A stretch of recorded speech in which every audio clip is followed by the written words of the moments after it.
everybody, Jason Bermas here for WeAreChange.org. This is the weekly wrap-up show. Unfortunately, Luke is out in Mexico City at Anarchipelago, but I am joined by the next best thing. I am joined by one half of the comedy team of Jackman and Jackman. Eric Jackman, if you want to check them both out, they will be performing Saturday, March 31st, doing an Into Oblivion comedy show and podcast. And we've known each other for quite some time. And he's going to be helping me do the news because we're not talking about Florida. I know that's some kind of a big issue, and there is something to be spoken about there. But there are huge global issues to go over, and I'm going to do it with one of the funniest Trump impersonators out there. That's according to CBS News, folks. And let me tell you, there's a lot more we're going to be talking about with Eric Jackman. He's actually got a cool little gig going on with Fusion Television, doing comedy spots there. Eric, it is a pleasure to have you on the program, sir. Oh, Jason, thank you so much. Thank you for that lovely intro. As Trump would say, that was a very beautiful intro. You did a great job. WeAreChange is a great news organization, and you're almost as beautiful as my daughter, Ivanka. But yeah, it's the Trump deal has been going really well since last summer. I've been doing the voice of Trump for Fusion TV, and that's a really cool gig to have every week. We kind of do these cartoons that spoof the news and whatever's going on in the media. And we did a great Christmas special last year. Fusion, they flew me down to their headquarters in Miami, and we recorded "Dreaming of the Whitest Christmas," which you can see online and on FusionTV.net. And it's been a really cool thing to do, so I'm really enjoying myself. And for those that don't know, he was actually anointed by Trump, being in the audience of one of his speeches, called him over, did a photograph, little photo op, and from there this thing kind of took off. But we met each other through really different circumstances almost 15 years ago, well over a decade ago now, when you, your brother, and Justin Martell were all co-founders for something called Student Scholars for 9/11 Truth. And you guys were doing some WeAreChange style videos. You guys were doing some confrontations. You were in high school at the time when you formed this organization, and you were really doing what the media wasn't. Putting politicians' feet to the fire, people like John Edwards. I know you got Barack Obama, even Ron Paul. I mean, you didn't give anybody a pass, and you did some pretty impressive work. Yeah, well, we really take what we do here in New Hampshire, where I'm from and where I live, and I've lived since 1997. We take advantage of the New Hampshire primary. So anyone who wants to be president, they got to come to our small state, and they got to go do the retail politics hand to hand. They come to your school. They come to your college, all the diners, the restaurants, and national media and world media just descend on our state leading up to the vote. And we just figured, we're these young, just out of high school, college guys, and the issue for us, we were concerned about the original investigation of 9/11. Really, I wouldn't even call it an investigation. I'd call it a whitewash, a bunch of malarkey. So we're like, you know what? We're going to put suits on. We're going to be calm and respectful, and we're going to go ask these guys, would they support a new investigation into 9/11? And we'd bring up some of the points to them and some of the evidence and some of the issues with the official story. And, more times than not, people were respectful and friendly, but sometimes people could get testy. But overall, we got some great coverage. You mentioned Ron Paul there. Justin, we went to the first Ron Paul event in New Hampshire when he was first running there in the 2008 election. And it was this crazy libertarian house party. All these people were carrying guns. And it was really kind of my first exposure to the libertarian movement and the liberty movement, and there was just this kind of cute old rickety man, this congressman from Texas, talking about the gold standard and the Federal Reserve and government spying and surveillance. And Justin just kind of politely asked him, hey, would you consider supporting a new 9/11 investigation? He was very open to it, and that Fox News covered that, and it was really an exciting time, man. We got a lot of views on YouTube, and we met a lot of really cool people, including you guys. Well, thank you so much, because I also remember covering that primary, being down there for that first debate, Rudy Giuliani kind of ducking out and leaving the press, wanting more after that, because he was kind of the front runner at the time. But I'm being remiss. Let's get into the news of the day, because we got some big news. We got some big things going on in the wake of this shooting that really have global implications. And one of those things is we have the Israeli Prime Minister now out in front of the United Nations and an Iranian prime minister waving physical pieces of propaganda of this drone that they've shot down, which could really further escalate things in the Middle East if there is a huge and tremendous actual flaw with Trump. It would be that he did kind of promise us non-interventionist policies on the run-up, telling us we're getting out of Afghanistan, we're getting out of Syria, we're not going to start any new wars. And we've seen the complete opposite of that. We're staying in Gitmo. We're looking at private military groups. You know, we're buddying up to the ex-founders of Blackwater. Okay, that's what we're buddying up to the Eric Princes of the world, and we're taking Israel's side on every single issue. What are your thoughts on this? Yeah, well, you know, it's pretty obvious Donald Trump is really not just towing the line, but kind of bringing things to a new level with our relationship with Israel. And Netanyahu, when he first visited Washington during Trump's first year into office, kind of winked at Jared Kushner and said, you know, oh, now we can finally reveal how long we've known each other, Jared, you know. And when Netanyahu used to visit the States when Kushner was a young kid, he'd stay with the Kushners in New York or New Jersey where they lived. So that exists, and that's there. And I know Trump has known Netanyahu for a while. And obviously, to play the New York real estate game and get to the level Donald Trump's at, you have to be very pro-Israel. That's just facts. So with the Iran, going on with Iran, obviously Trump has criticized the Iran deal. He's called it a disaster, said it was a horrible thing. Say what you will about it, at least there's something in place. But there's a lot of saber rattling going on, and there's a real drumbeat for war right now. And you're hearing a lot of these people, like your Kagans, your Crystals, your PNAC people, who were really, really big on the Iraq War, obviously were there when 9/11 happened. They have their connections to 9/11, no doubt. These same people, you're hearing this rehash now with Iran, that we need to go in there, we need to overthrow the government, we need to get boots on the ground. And then now you see this piece of the drone that was shot down, which I think is technology that was copied from a drone that Iran shot down over their skies a few years ago. They captured an American drone and they copied his technology. So here's Netanyahu at this conference waving around the piece, basically taunting the Iranian leadership and really pushing for war. So I really hope that Trump, and I have to kind of take him for face value. I mean, we haven't started a new full-scale war since he's been in office, so that's good. Well, we might be on the brink of that, and unfortunately that's the next story that we're going to be going over, and that is really being downplayed big time by Western media, and that's the fact that this Pentagon okayed this strike. Okay, so that we have this massive strike in Syria. Now, it's not against radical Islamists. No, it's against mercenaries that are supposed to be working with our ally Russia, this big kind of, you know, circle jerk hoax, if you will, where we're supposedly fighting ISIS together, but the fact of the matter is ISIS is riding around in Chevy trucks with AK-47s, so are we really fighting them? And then Russia steps in and says, okay, it's all right, no, we're going to start taking care of business, and they start dropping bombs on the actual targets and make it something else other than the removal of Assad. Cue the gas attack, and now we are in what we refer to off-air as a huge clusterfuck, and now we're talking dozens of actual Russian mercenaries killed by us in Syria. This, forget about the old Cold War, this is something that could very much pop off a hot war, Eric. No, this is a real problem, Jason, and you know, I do have to give Putin a little bit of credit here because he's not coming right out and acknowledging 200. I think the number's around 200 for this private company called Wagner, which is like a Russian Blackwater. I don't think he wants to really play into the hysteria too much of it. So he's being very coy about it, and obviously these guys were off-book mercs like the fucking Expendables. So they technically don't even really exist and weren't there. But we read in that piece there in the Daily Mail or the Guardian that their families are saying, hey, wait a minute, they went over there, they served. Obviously, we know they're black operators, so there can't be official acknowledgement. But the people that are really pushing for war, man, they really want to use this as a new Cold War. They want to get the thing going, and it's too bad that it's gotten to this level. But I mean, really, what's happening in Syria? You have three-pronged. So you have America that wants ISIS destroyed.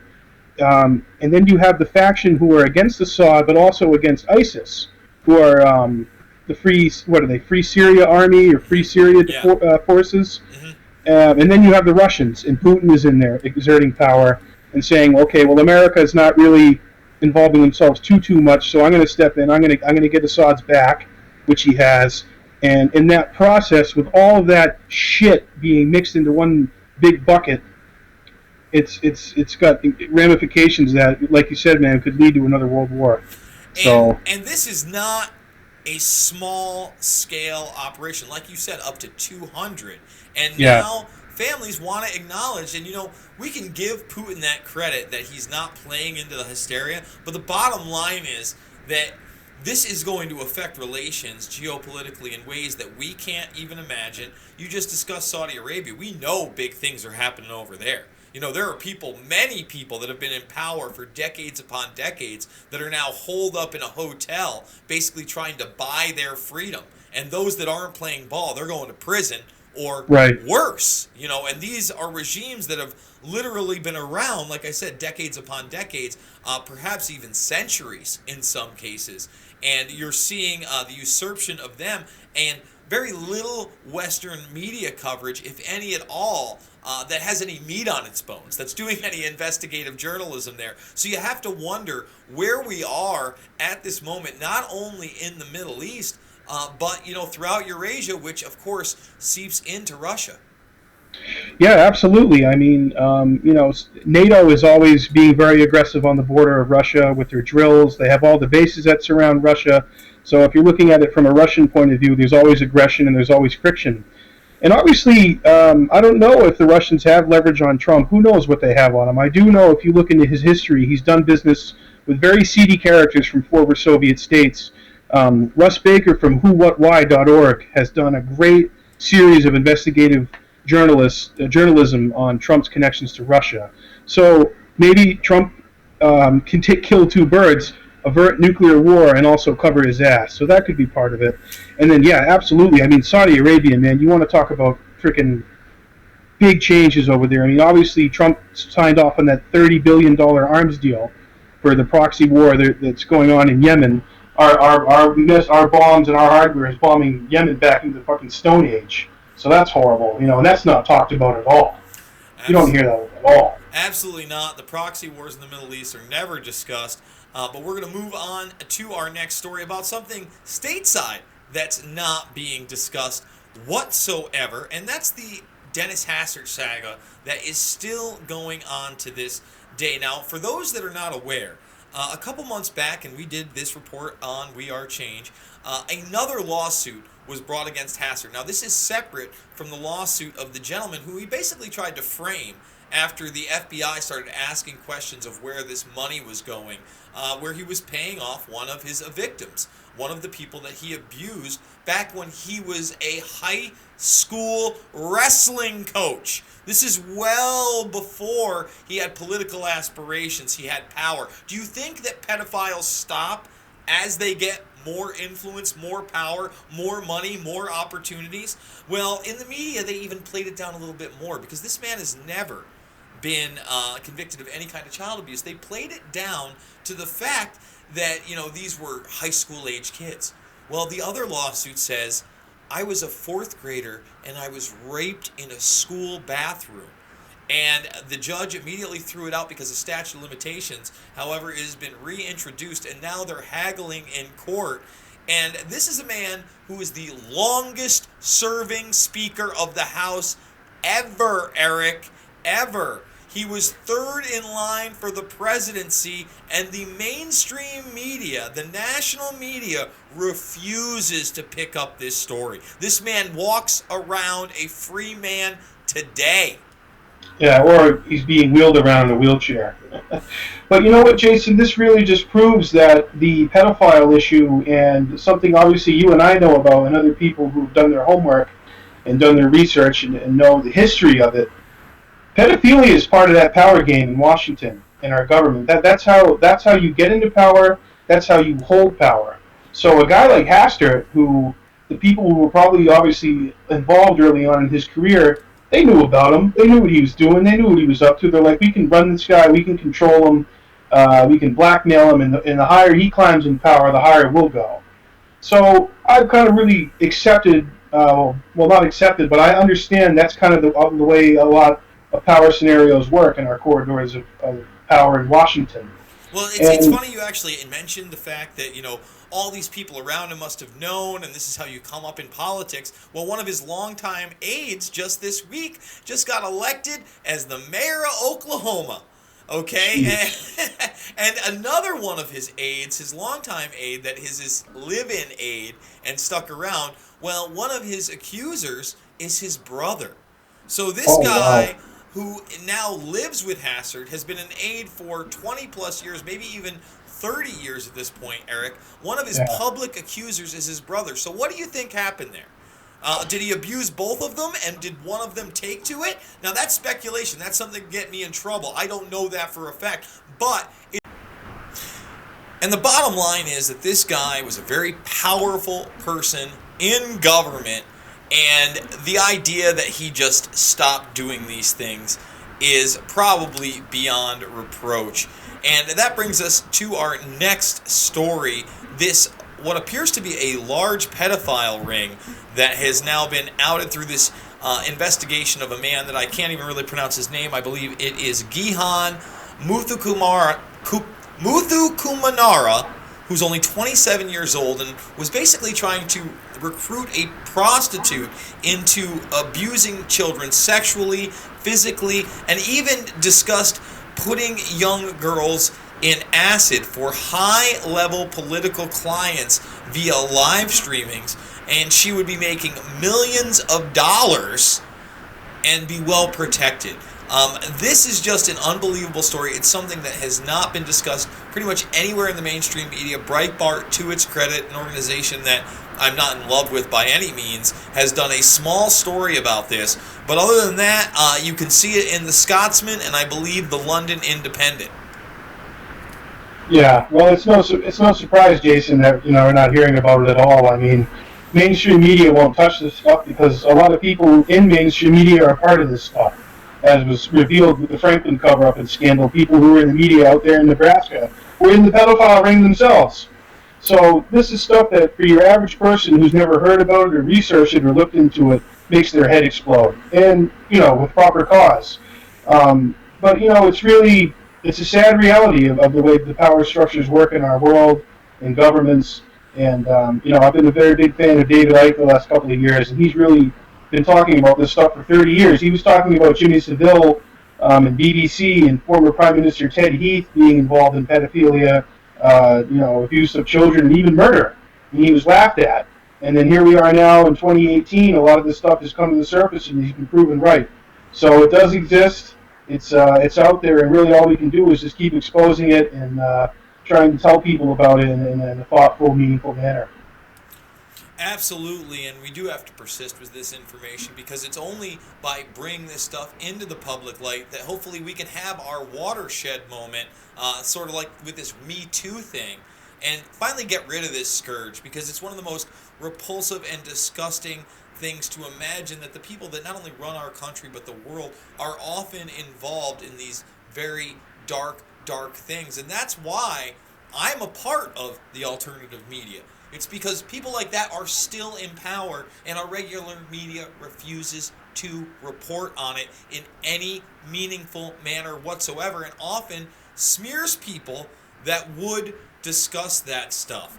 And the bottom line is, we are change, and if you want to be the change you want to see in the world, you have to step up to the plate. And that's why we love our audience. We love people like the Jackman brothers, like Justin Martell, like Dan Dix, the people that are out on the ground doing their own thing, asking the tough questions. And, not only have you done that in the past, but you've really brought humor to that. And I hope people go out and see you this March 31st. It's a Saturday night. It's only $10. Live show. I'm thinking about going myself. I might be able to make it out there. I can't make promises, but I think I'm going to try to go cover it. Where can they find you? Where can they follow you on Twitter, on Instagram? Let the people know. Yeah, well, thank you, Jason. I really appreciate that. And that is really kind of what I'm trying to do now. I did run for office in 2012. I lost by 69 votes, ironically.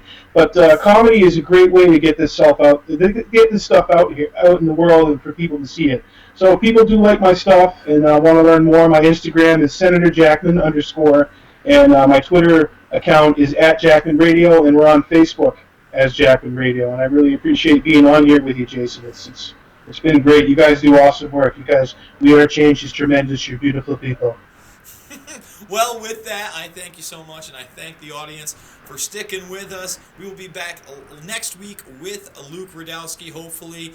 And remember, folks, without you, this is not possible. So thank you so much for watching.